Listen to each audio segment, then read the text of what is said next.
Semakin hari semakin tersebarlah bahwa ada kakak-kakak Advent yang mengajar anak-anak. Seiring berjalannya waktu, mereka juga mulai tahu bahwa bukan hanya mengajar anak-anak, kami juga bawa tentang Alkitab. Jadi mulai ada kecurigaan-kecurigaan yang terjadi. Akhirnya ketika satu hari kami berjalan mau kunjungi beberapa rumah, beberapa simpatisan kami, dan untuk mengajar anak-anak, kami dicegat oleh seorang bapak dari gereja tetangga. Jadi mereka tahan kami, terus mereka bawa ke satu tempat yang di sana ada para hangir kalau nggak salah ya. Dia dan beberapa orang lainnya ada di situ, terus mereka tanya, kalian mau ngapain di sini? Kami sudah dengar tentang kalian. Oke, mengajar anak-anak bagus. Tapi sisanya kenapa harus bawa Alkitab? Kami hanya tersenyum. Terus kami bilang, ya karena Alkitab itu satu kita gunakan sebagai orang Kristen. Oke, kami setuju. Lalu kami hanya mau ingatkan kepada kalian, kami senang kalian di sini untuk membagikan firman, bantu orang-orang ini bertumbuh dalam doa, tingkatkan iman mereka. Tapi jangan memancing di kolam orang lain. Jangan sampai kalian bawa tentang Advent kalian ke tempat ini. Jangan tarik orang-orang kami ke Advent. Kalau sampai kalian berani buat hal seperti itu, maka kami tidak akan ragu-ragu bertindak. Jadi saat itu kami cukup takut ketika dengar kata-kata bapak ini. Jadi kami hanya bilang, oh iya pak, kami pokoknya hanya bawa dari Alkitab saja. Jadi akhirnya kami diizinkan pulang. Tapi mungkin di depan bapak itu kami cukup tersenyum saja. Tapi di dalam hati sesungguhnya kami sangat takut. Sangat takut. Karena sebelum saya dikirim ke dalam penginjilan tersebut, kami sudah ada waktu disuruh cari untuk searching bagaimana keadaan lokasi ladang penginjilan ini. Gimana sih ladang Selat Cina ini? Nah, kami pas cari, yang muncul adalah tentang pembunuhan, tentang pencurian, jadi tentang kriminal. Jadi saya cukup takut dengan hal itu. Karena dibilang kami akan berani bertindak, jadi kan langsung berpikir bagaimana kalau nantinya kita dibunuh kalau kita benar-benar kabarkan tentang ini. Akhirnya hari itu harusnya ada beberapa rumah, tetapi kami hanya kunjungi satu rumah saja. Kemudian kami pulang karena rasa takut yang ada. Kami pulang dan selama 2 minggu kurang lebih kami tidak kemana-mana.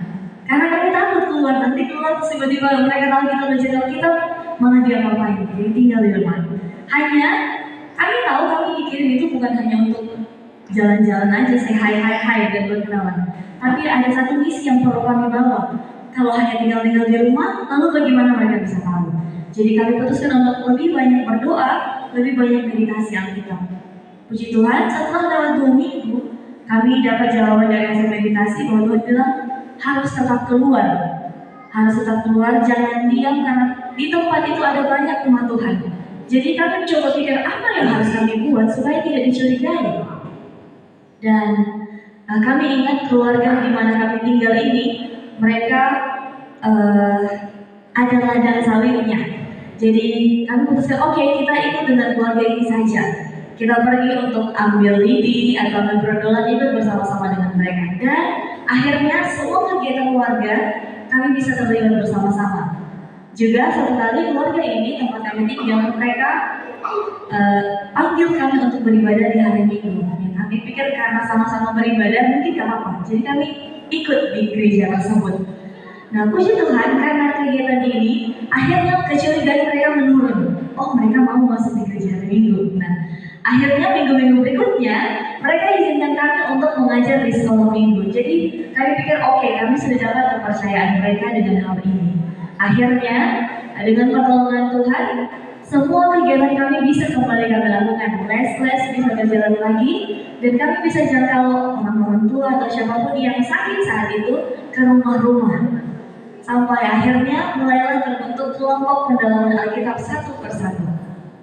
Yang puji Tuhan, perjalanannya semakin baik, jalan-jalan semakin terbuka, dan pada bulan Oktober menjelang akhir pelayanan kami akhirnya bisa membuat KKR.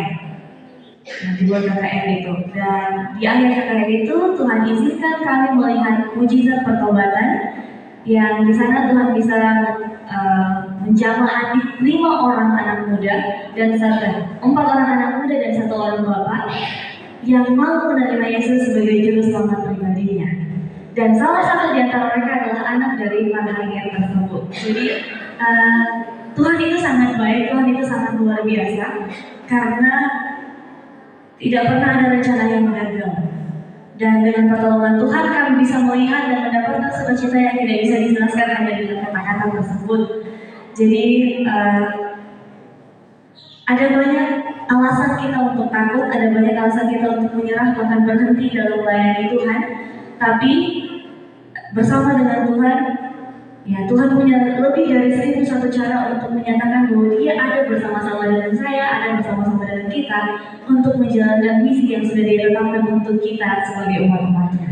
Jadi satu ayat yang bisa dibagikan bagi kita semua terdapat dalam Kisah Para Rasul 18 ayat 9 dan 10. Kisah Para Rasul 18 ayat 9 dan 10. Jika bisa kita membacanya bersama-sama, mari kita baca bersama-sama. 2, 3. Pada suatu malam berfirmanlah Tuhan kepada Paulus di dalam suatu penglihatan, jangan takut, teruslah memberitakan firman dan jangan diam, sebab aku menyertai engkau dan tidak ada seorang pun yang akan menjamah dan menganiaya engkau, sebab banyak umatku di kota ini. Ini adalah janji Tuhan yang menguatkan saya dan bapak saya ketika dalam penginjilan, dan saya yakin janjinya ini bukan hanya untuk kami, tapi untuk kita semua yang mau melayani Tuhan dimanapun kita berada. Tuhan Yesus memberkati kita, mari kita berdoa. Bapa yang baik, Bapa yang penuh kasih, Bapa yang tidak pernah berubah dari dulu hingga saat ini, kami bersyukur memiliki Allah seperti Engkau.